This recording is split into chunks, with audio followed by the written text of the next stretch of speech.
Sabi to kanang anto nga buuan, ana ron tuyopon mo na yang nana. Anto nga ang mata bitaw niya, ilibot lang siya, ilibot. Nga unta. Sige Ben, unang subo ni Ben. Kakao. Huwag mo itapon yung buto kasi pang chocolate yan. Ano ba yan? Ayan, ang dami na. Ang dami na. So, ibinilad ito sa araw, itong mga buto ng kakao, and then, sinangag siya. So, make sure na kaya mo nang tanggalin yung balat gamit ang iyong mga kamay, daliri. And bago mo siya tanggalin, syempre palamigin mo muna and then ipagiling. So, bali na pagiling na namin ni Mama, 30 pesos isang kilo at ayan na yung result.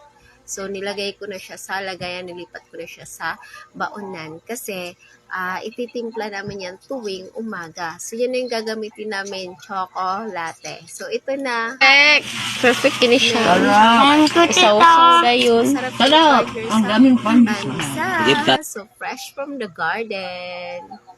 Chocolate kayo dyan. Tara!